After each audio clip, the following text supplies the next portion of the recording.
వీళ్ళు మనుషులా లేకపోతే ఇంకేమైనానా?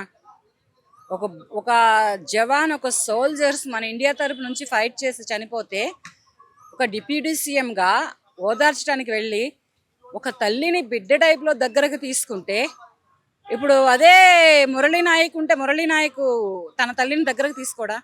అదే హోదాలో నేనున్నాను, మీకు మీ కొడుకుని దేశం మీరు మేము అందరం కోల్పోయాం, అదే హోదాలో నేను ఉంటానని ఒక కొడుకు హోదాలో ఒక తల్లిని దగ్గరకు తీసుకున్నట్టుగా తీసుకుంటే వీటిని కూడా ఎంత నీచంగా ట్రోల్స్ చేస్తారు అసలు వీళ్ళు.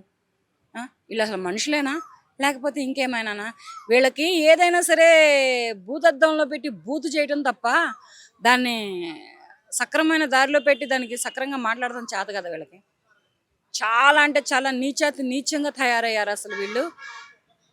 హీరోయిన్ అనుకున్నావా? ఆవిడ హీరోయిన్ లెక్క ఉంది ఆవిడ. ఆ తల్లి ఆ కొడుకును కోల్పోయి లోకం లోకం మరిచిపోయి కడుపు శోకంతో అంత తల్లడిల్లిపోతూ ఉంటుంటే ఆ తల్లిని తల్లి హోదాలో ఒక కొడుకు హోదాలో ఇతని దగ్గరకు తీసుకుంటే అది తప్పుగా మాట్లాడతారా? మీరు అసలు ఏంటయ్యా, మనుషులా లేకపోతే ఇంకేమైనా? ఎవరు ఈ ఈ వ్యాఖ్యలు చేసింది ఎవరు? ఆ ఊరి ప్రజలు వాళ్ళని చెప్పు తీసుకొని కొట్టండి. ఆ ఊరి ప్రజలు, ఏ ఊరి ప్రజలు? మురళీ నాయక్ ఊరి ప్రజలు ఈ వ్యాఖ్యలు చేసిన, తప్పుడు వ్యాఖ్యలు చేసిన వాళ్ళని చెప్పులు రోకల బండలో తీసుకొని కొట్టండి. కాదని నేను చెప్పట్లేదు, కానీ ఇది మాత్రం చాలా దారుణమైనటువంటి వ్యాఖ్యలు నేను తీవ్రంగా ఖండిస్తున్నాను.